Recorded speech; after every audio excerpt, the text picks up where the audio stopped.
নমস্কার বন্ধুরা, নরসিংহ ফার্মার পক্ষ থেকে আপনাদের স্বাগত জানাচ্ছি। আজকের আমাদের টপিকটা আমাদের জন্য খুব গুরুত্বপূর্ণ। সেটা হচ্ছে আমরা আজকে কিছু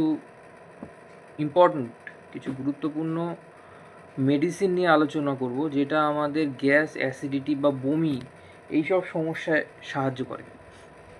সেগুলোর মধ্যে প্রথমেই যেটা বলবো সেটা হচ্ছে প্যান্টোপ্রাজোল। বন্ধুরা, আপনারা জানেন প্যান্টোপ্রাজোলের মধ্যে যে ব্র্যান্ডগুলো অ্যাভেলেবেল আছে সেইগুলো প্যান40, প্যান্টোসিড 40, প্যান্টপ 40, পেন্টাকাইন্ড 40 এরকম আছে, ঠিক আছে। তো এইগুলি গ্যাস, অ্যাসিডিটি, পেট জ্বালা সাধারণত এটাতে খেতে হয়। আপনার বমি হচ্ছে, গ্যাস হয়ে গেছে, সেই ক্ষেত্রে আপনি ডমপেরিডন ইউজ করতে পারেন। ডমপেরিডন হচ্ছে ডোমস্টাল, একটা ব্র্যান্ডই বললাম, এটা ডোমস্টাল, এটা আপনারা ইউজ করতে পারেন। অনেক সময় পেট ফাঁপা থাকে, পেটে ব্যথা থাকে, সেই ক্ষেত্রে আপনারা সিমেথিওন ইউজ করতে পারেন, সিমেথিসিওন ওটা ইউজ করতে পারেন, যেটা ফ্ল্যাটুবাস্ট যেটার ব্র্যান্ড নেম।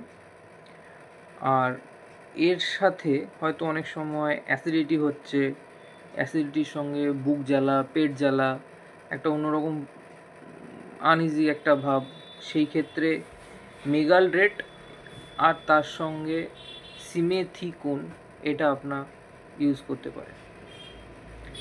আচ্ছা, তারপরে সেটা হচ্ছে গ্যাস হয়েছে, গ্যাসের সঙ্গে পেট ব্যথা, পর্যায়টা হয়েছে অল্প অল্প, ঠিক আছে, যেখানে প্যান40 বা প্যান্টোপ্রাজোল খেয়ে কাজ হচ্ছে না, সেই ক্ষেত্রে আপনারা ইউজ করতে পারেন প্যান্টোসিড ডিএসআর বা প্যান্ডি, মানে প্যান্টোপ্রাজোল প্লাস ডমপেরিডন দুটো কম্পোজিশন।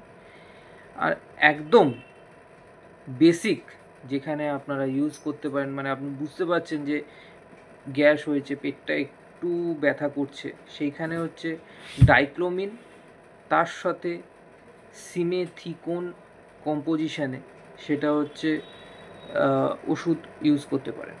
তবে এই ওষুধগুলি আপনারা লং টার্মে একদমই ইউজ করবেন না, কারণ লং টার্মে ইউজ করার ফলে আপনাদের অন্যরকম প্রবলেম হতে পারে।